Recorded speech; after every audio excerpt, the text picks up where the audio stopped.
Assalamualaikum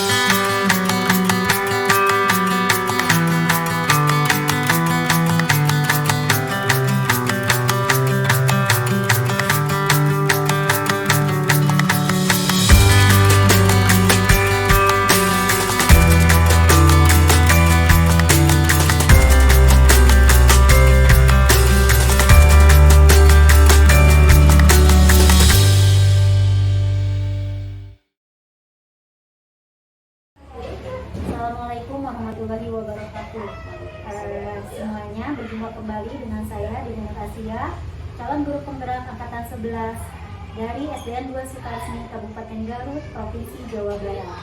Kali ini saya tidak sendiri. Saya ditemani oleh Ibu Herlina. Beliau adalah guru kelas 1 dari SDN 2 Sukaresmi. Assalamualaikum Ibu. Waalaikumsalam. Apa kabarnya hari ini? Alhamdulillah. Hari ini kita akan adakan percakapan observasi ya Bu ya. Selama nanti saya akan amati jalannya proses pembelajaran yang Ibu lakukan di dalam kelas, atau sebelum saya melakukan proses supervisi kelas nanti di kelas 1. Adapun tujuannya diadakannya supervisi kelas adalah untuk mengetahui dan mengevaluasi jalannya proses pembelajaran yang Ibu lakukan, dan kenapa hari ini kita melakukan pembicaraan praobservasi sebagai persiapan awal sebelum nanti Ibu melakukan kegiatan pembelajaran agar Ibu lebih siap, lebih percaya diri, sehingga memberikan pembelajaran yang terbaik bagi murid ya Bu ya. Ada beberapa pertanyaan Ibu yang ingin saya sampaikan kepada Ibu. Yang pertama berkaitan dengan tujuan. Kira-kira apa nih Bu tujuan pembelajaran yang ingin Ibu capai? Kebetulan materi yang akan disampaikan itu tentang aturan gitu ya, aturan di rumah dan aturan di sekolah, pengenalan aturan di rumah dan pengenalan aturan di sekolah. Tujuan pembelajaran yang ingin dicapai yaitu yang pertama, setelah pembelajaran diharapkan siswa dapat mengetahui apa yang termasuk kepada aturan di rumah, dan siswa mengetahui apa saja yang termasuk aturan di sekolah, dan kemudian bisa membedakan antara aturan di rumah dan aturan di sekolah. Mungkin itu tujuan yang ingin dicapai pada pembelajaran seperti itu. Jadi tujuannya Ibu ingin supaya siswa mengetahui aturan yang ada di rumah dan di sekolah, mungkin seperti itu Ibu ya. Nah, sekarang bagaimana Ibu dengan area pengembangan yang ingin Ibu capai ketika melakukan pembelajaran yang Ibu sebutkan tadi? Area pengembangan yang sudah dicapai karena mungkin sasarannya saya mengajar di kelas 1. Mungkin Ibu juga pahamnya bagaimana pemposisian siswa di kelas 1 ya.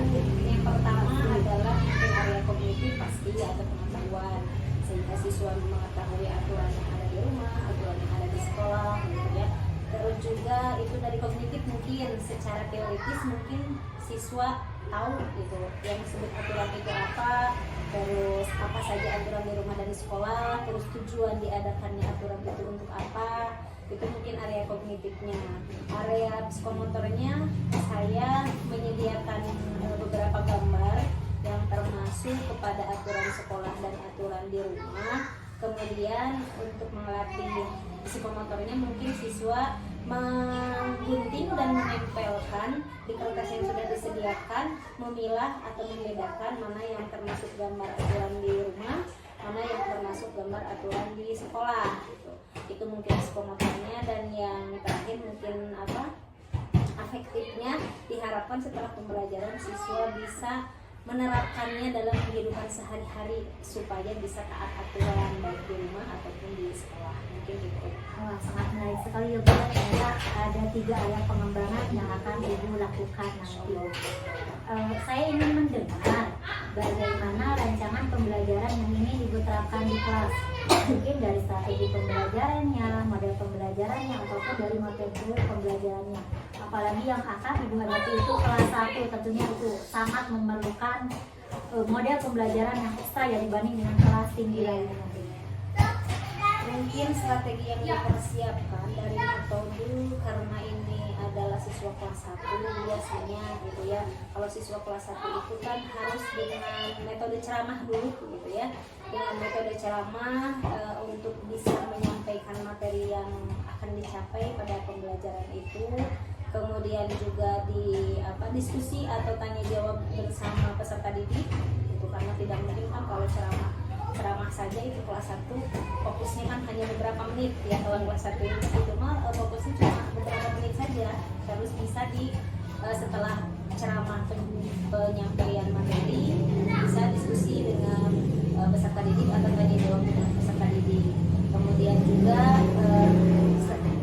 selain diskusi saya atau sebagai fasilitator dengan peserta didik, juga peserta didik dengan peserta didik belajar diskusi gitu. Walaupun memang kelas 1 itu susah mengkondisikan pada saat diskusi, itu sangat susah gitu, karena mereka kalau diskusi itu menurut mereka bukan belajar gitu, karena menurut mereka mungkin ketika dalam satu kelompok itu lebih mudah untuk berkomunikasi, sehingga mereka kadang kebablasan gitu kalau kelas 1. Jadi mungkin beberapa menit untuk diskusi, seperti mendiskusikan gambar-gambar yang sudah disediakan, memilah gambar-gambar yang sudah disediakan, mana aturan yang ada di rumah atau di sekolah. Mungkin itu strategi yang dipersiapkan, selain juga penyediaan media pembelajaran. Bagus sekali ya Bu, nanti akan ada diskusi antara peserta didik, mungkin sederhana ya, tapi bagi mereka itu sesuatu yang pastinya akan sangat menarik, pengalaman baru. Nah, dengan media pembelajaran yang akan Ibu gunakan kira-kira untuk kelas 1 yang ini bisa menarik nih untuk anak-anak. Iya. Medianya berupa apa Bu, kalau boleh saya tahu? Karena mungkin pengalaman di kelas 1-nya baru beberapa tahun gitu. Jadi menurut saya yang bisa menarik perhatian siswa itu kelas 1 itu gambar gitu. Karena saya pernah menggunakan fokus, justru bukan tertarik pada gambarnya, tapi tertarik pada fokusnya gitu ya. Apa yang disampaikan itu tidak tercapai gitu. Jadi saya menyediakan gambar yang ditempel di papan tulis. Mudah-mudahan bisa memfokuskan mereka. Jadi mereka lebih tertarik dengan gambar karena warna-warni dan mungkin sangat menarik untuk mereka. Nah, dari setelah pembelajaran dari apa yang telah kita bicarakan itu, kira-kira Ibu akan melakukan pembelajaran kelas 1 ini kapan nih? Mungkin hari Senin tanggal 14 Oktober. Jadi tanggal 14 kita akan mulai observasi ya Bu ya. Nah, setelah nanti Ibu melakukan pembelajaran di dalam kelas, kita akan adakan percakapan yang terakhir ya Bu ya, yaitu percakapan pasca observasi yang akan didampingi juga oleh pengajar praktik nantinya.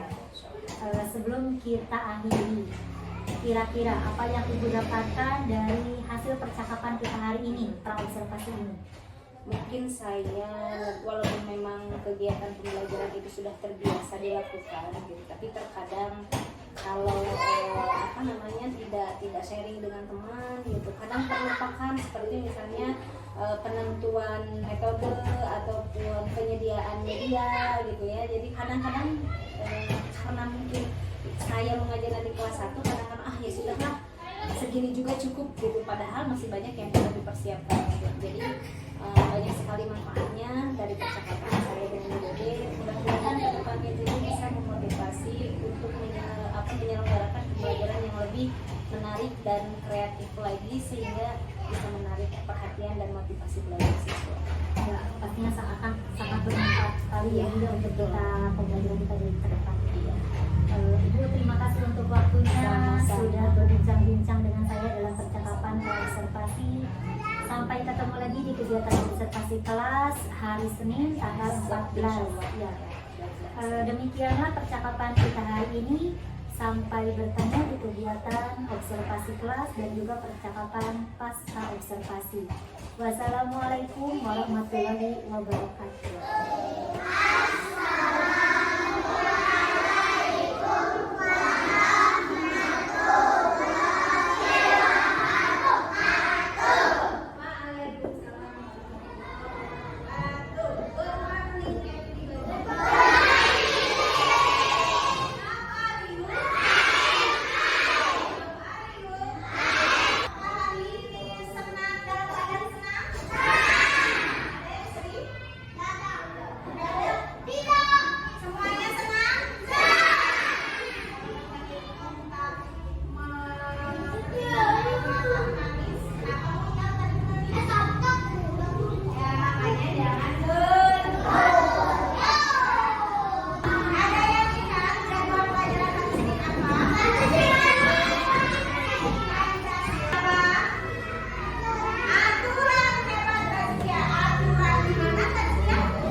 bagi dua, satu bagi satu bangku. Nanti tugasnya adalah menggunting mana gambar ini ya.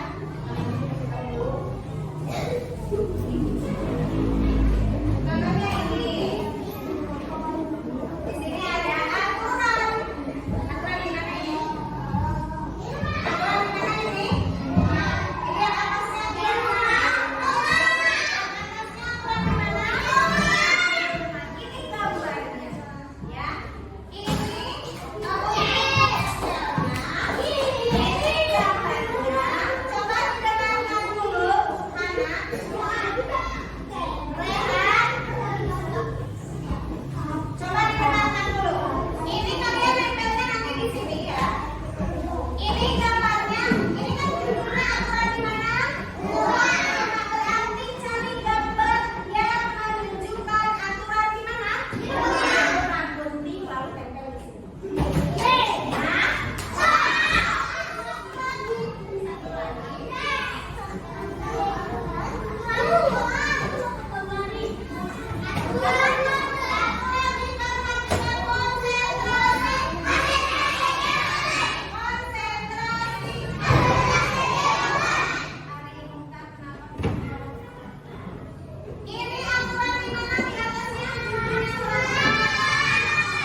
wabarakatuh. Berjumpa kembali dengan saya, Dede Nur Asia, calon guru penggerak angkatan 11 dari SDN 2 Sukaresmi, Kabupaten Garut, Jawa Barat. Saya masih ditemani oleh teman saya, Ibu Herlina. Beliau adalah guru kelas 1 dari SDN 2 Sukaresmi, sebagai guru yang telah diobservasi pada kegiatan supervisi akademik. Dan kali ini, pada kegiatan pasca observasi, saya pun ditemani oleh pengajar praktik saya. Beliau dari guru penggerak angkatan 11 Kabupaten Garut. Assalamualaikum Ibu Herlina. Assalamualaikum Pak Heri. Waalaikumsalam. Bagaimana kabarnya hari ini? Alhamdulillah. Baik Bu, kita kan sekarang akan melakukan kegiatan pasca observasi ya Bu. Saya akan memberikan beberapa pertanyaan kepada Ibu terkait dengan jalannya observasi kelas yang telah Ibu lakukan. Tujuan dari pasca observasi kelas ini untuk mengevaluasi sejauh mana pembelajaran yang sudah Ibu lakukan. Untuk pertanyaan yang pertama, Ibu bagaimana perasaannya dengan kegiatan observasi kelas yang telah berlangsung di kelas 3 dan kelas 1 pada beberapa minggu belakang? Mungkin gitu ya, kalau masalah observasi kan itu sudah tidak asing lagi, sering dilakukan juga oleh kepala sekolah gitu.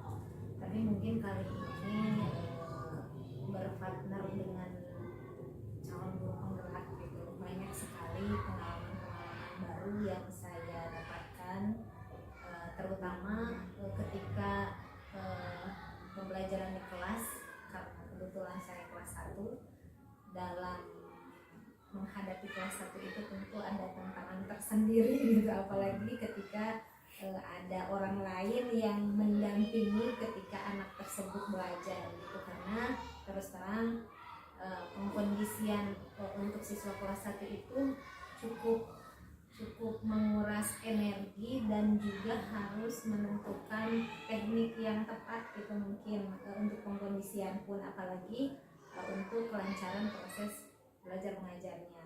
Tapi alhamdulillah dengan persiapan sebelum observasi yang mungkin diarahkan, ada sharing dari Bu Dede gitu, bagaimana seharusnya. Alhamdulillah observasi berjalan dengan lancar, walaupun memang rada-rada riuh gitu kalau kelas 1. Rada-rada riuh mengkondisikan kelasnya, tapi selama pembelajaran berlangsung alhamdulillah ya Bu Dede berjalan dengan lancar. Banyak pengalaman-pengalaman baru juga, terutama dalam penyediaan media pembelajaran atau dalam teknik-teknik pembelajaran yang mungkin belum saya sudah ketahui tapi belum dipraktikkan gitu. Tapi alhamdulillah observasi berjalan dengan lancar sebagai pengalaman baru. Alhamdulillah Bu ya, pada kegiatan observasi ternyata itu anak-anak juga bisa mengikuti dengan sangat baik ya, antusias. Untuk area pengembangan nih Bu, bisa diceritakan kembali area pengembangan yang Ibu lakukan di kelas, kemudian langkah-langkah atau tahapan pembelajaran yang sudah Ibu lakukan di kelas. Untuk area pengembangan kemarin ketika Ibu melakukan observasi kelas ya. Untuk area pengembangan mungkin sesuai dengan yang seperti biasa dilakukan, pembelajaran itu kan kita mengacu pada pengembangan kognitif gitu, pengembangan afektif dan juga psikomotor gitu. Kebetulan pada saat observasi materi yang diangkat atau materi yang disampaikan kepada siswa itu tentang aturan gitu Pak, aturan di kelas gitu, aturan di kelas atau aturan di sekolah gitu. Mungkin langkah-langkahnya yang pertama saya lakukan adalah karena untuk menarik perhatian siswa kelas 1 itu biasanya Pak gambar gitu. Kenapa saya tidak pakai infocus? Karena pengalaman gitu. Ketika memakai infocus, jadi anak-anak itu tidak fokus pada gambarnya, tapi karena ada cahaya mungkin Pak, mereka bermain-main dengan cahaya infocus itu sendiri gitu, sehingga saya mengambil media gambar gitu, seperti misalnya gambar aturan-aturan yang ada di sekolah yang harus ditaati dan tidak boleh dilakukan gitu. Itu mungkin langkah yang pertama. Kemudian selanjutnya anak-anak dari gambar tersebut bisa memilah mana yang termasuk aturan di sekolah, mana yang bukan aturan di sekolah, dengan memasangkan gambar, ya, memasangkan gambar atau memilih gambar dengan judul di dalam kertas itu aturan di sekolah dan aturan yang bukan di sekolah. Tapi alhamdulillah mereka bisa untuk psikomotornya kan harus menggunting gitu Pak, yang menggunting gambar gitu ya, menggunting gambar. Untuk kelas 1 kan untuk pengguntingan juga mereka membutuhkan skill tersendiri gitu karena belum terbiasa. Ada yang sudah rapi, ada yang belum rapi gitu untuk psikomotor atau motorik kasarnya mungkin gitu. Nah, tapi untuk kognitifnya rata-rata mereka sudah tahu, sudah paham mana aturan di sekolah, mana yang bukan di sekolah gitu. Nah, untuk aplikasinya mungkin bisa dilihat dari kedisiplinan mereka ketika mereka berada di sekolah untuk pengaplikasian dari aturan-aturan tersebut. Mungkin itu selama ini yang kemarin observasi sama observasi. Jadi area pengembangannya berarti sejauh ini tentang aturan ya Bu. Ya. Nah, itu kan sudah dilakukan. Sejauh ini untuk area pengembangan itu apakah sudah berlangsung di kelas itu atau bagaimana sekarang? Alhamdulillah sudah berlangsung, terutama mungkin masalah kebersihan gitu. Mereka sudah menyadari bahwa ketika ada sampah terlihat misalnya langsung laporan. Kalau kelas 1 kan biasanya laporan dulu, Bu ada sampah, harus gimana sampah dibuang ke tempatnya gitu. Mereka sudah paham. Terus salah satu aturan di sekolah juga kan mengikuti upacara hari Senin gitu, yang tadinya mereka datangnya siang atau terlambat ketika mengikuti upacara. Alhamdulillah justru sekarang mereka termotivasi bahwa upacara bendera hari Senin itu adalah termasuk salah satu aturan di sekolah yang harus mereka ikuti. Sejauh ini mungkin walaupun memang belum 100% dari siswa kelas 1 itu disiplin, tapi bukan berarti tidak disiplin dalam berbagai hal. Tapi ada juga yang sudah mereka sadari dan mereka sudah patuhi, sudah laksanakan aturannya. Tetapi ada juga mungkin beberapa siswa yang masih belum begitu disiplin gitu, belum begitu mengikuti aturan tersebut. Berarti begitu anak-anak sudah banyak sekali perubahan ya di kelas 1 ya. Alhamdulillah. Menurut Ibu nih, apa sih kekurangan dan kendala-kendala yang Ibu hadapi saat mengajar, apalagi nih anak kelas 1 ya? Ketika kita menerapkan peraturan seperti itu, apakah Ibu menemukan kendala atau misalkan tantangannya? Coba bisa Ibu ceritakan, berbagi dengan kami. Banyak gitu ya, terutama kalau mengajar kelas 1 itu sebetulnya sukanya banyak, dukanya juga banyak gitu. Karena saya baru 3 tahun ini mengajar di kelas 1 gitu ya Pak. Jadi pengalaman baru bagi saya yang tadinya saya beberapa belas tahun ke belakang mengajar di kelas 6 gitu, harus terjun ke kelas 1 otomatis sangat jomplang gitu. Dari teknik mengajar, dari pengendalian emosi juga gitu.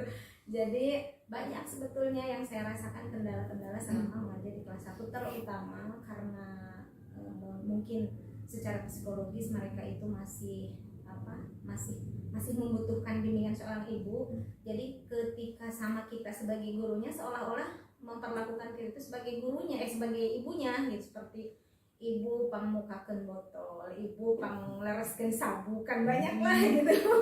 Banyak, sehingga untuk mencapai sebuah materi itu menurut saya yang lebih sulit itu justru teknik menyampaikan materi, bukan materinya gitu, karena materi kelas 1 itu mudah. Tapi untuk menyampaikan bahwa kebersihan pangkal kesehatan pun untuk kelas 1 itu butuh contoh, butuh media, butuh penyampaian, teknik penyampaian yang benar-benar pas gitu untuk usia mereka gitu. Itu tantangannya seperti itu, terutama dalam pengkondisian kelas gitu yang saya rasakan, karena kelas 1 itu susah untuk dikonsentrasikan gitu. Kalau menurut saya mereka konsentrasi 7 menit bisa bertahan tenang mendengarkan, tapi setelah itu mereka kembali lagi ke dunia masing-masing gitu. Nah itu mungkin yang saya rasakan. Tapi seiringnya berjalannya waktu itu biasanya untuk bulan pertama sampai bulan ketiga. Tapi untuk kemarin kan observasi kelas itu dilaksanakan sudah lewat PTS gitu ya Pak, sudah 3 bulan lewat, sehingga anak-anak sudah bisa terkondisikan dengan baik gitu. Walaupun memang ada beberapa yang masih belum bisa konsentrasi full gitu. Tapi itulah anak kelas 1 mungkin kitanya yang harus lebih menekan emosi, lebih menahan emosi gitu. Jadi ya Pasti ya antara kelas atas dengan kelas rendah itu, apalagi kelas 1 perpindahan dari PAUD ke ya SD ya transisi, tentu. Nah, dari cerita ibu tadi, bagaimana rencana ibu ke depan untuk melakukan pembelajaran selanjutnya supaya anak tadi kan dalam menyampaikan teknik penyampaian materi dan lain sebagainya. Ya mungkin saya sering ngobrol dengan Bu Dede gitu. Saya mungkin Pak beda generasi sama Bu Dede gitu. Karena saya sudah agak dewasa gitu. Pengalaman juga mungkin sudah berbeda gitu. Seperti misalnya kalau di zaman saya dulu mengajar gitu, karena saya terjun ke sekolah itu sekitar tahun 90-an gitu Pak. Jadi penggunaan, terutama penggunaan IT dalam pembelajaran kan baru ini gitu Pak ya. Artinya di masa di usia saya atau di periode saya gitu untuk mempelajari IT itu kan mungkin butuh sesuatu pembelajaran yang lebih, terutama yang berhubungan dengan pembelajaran gitu Pak. Nah mungkin ke depan yang saya mau timba ilmunya dari Bu Dede sebagai CGP ini gitu ya, penggunaan IT dalam proses pembelajaran atau sebagai media pembelajaran bagi siswa-siswa kelas 1 gitu Pak, siswa-siswa kelas 1. Karena terus terang selama ini yang saya rasakan mungkin saya yang kurang efektif dan efisien penggunaannya atau faktor dari siswa itu sendiri. Ketika saya mencoba menggunakan InFocus gitu beberapa kali, justru kelas itu tidak kondusif Pak gitu. Tapi mungkin sayanya yang belum terlalu paham masalah IT. Nah itu mungkin yang ke depan ingin saya ingin sharing dari Bu Dede gitu, bagaimana atau apa saja, atau ada aplikasi atau ada apa yang berhubungan dengan IT untuk media pembelajaran siswa-siswa kelas bawah gitu Pak. Itu mungkin yang ingin saya gali lebih dalam ke depan. Mudah-mudahan ya Bu, kita bisa sharing, berbagi, apalagi terhubung dengan media pembelajaran yang nantinya akan memajukan siswa-siswi kita. Mudah-mudahan kita tetap bisa berkolaborasi ya Bu, berbagi. Saya tunggu nih cerita Ibu nanti, misalkan ketika sudah bisa direalisasikan, Ibu semakin nyaman di kelas 1, kan baru 3 tahun ya Bu. Mudah-mudahan ke depan lebih nyaman, lebih bisa mengkondisikan ilmunya juga tambah menguasai. Nanti kita akan sharing-sharing lagi ya Bu ya. Kira-kira kapan Ibu akan melakukan perubahan dengan rencana yang Ibu sampaikan tadi? Secepatnya. Sekarang kan sudah menjelang akhir semester gitu ya Pak. Kebanyakan materi sudah selesai juga. Nah mungkin di semester 2 ini kurikulum kan masih kurikulum merdeka gitu Pak, yang sebetulnya saya juga belum begitu paham tentang kurikulum merdeka. Nanti insya Allah mudah-mudahan di semester 2 ini saya mau atau ada keinginan, ada harapan supaya kegiatan pembelajaran saya di kelas itu ada sesuatu yang baru gitu Pak, yang saya suguhkan gitu kepada para siswa-siswa kelas 1 terutama gitu. Dan perubahan ini intinya secepatnya, mudah-mudahan ada bimbingan dari semuanya. Ya mudah-mudahan ya kita sama-sama bergerak. Ya terima kasih Bu. Selanjutnya saya berikan kesempatan kepada Bapak Heri selaku pengajar praktik untuk memberikan umpan balik atau masukan terkait dengan jalannya kegiatan pasca observasi atau mungkin kegiatan observasi di kelas yang barusan telah saya lakukan dengan Ibu Heri. Iya. Assalamualaikum warahmatullahi wabarakatuh.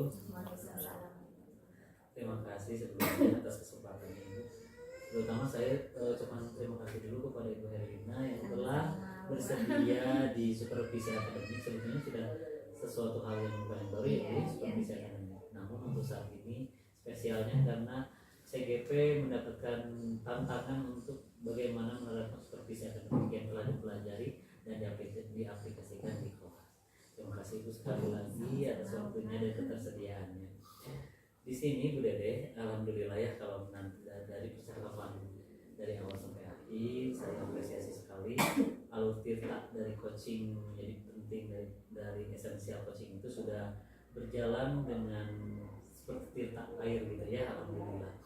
Tidak seperti kita pada awal-awalnya ya yang masih terpaku dengan kita harus gimana dulu nih, harus yang mana dulu alurnya aja dipakai gitu.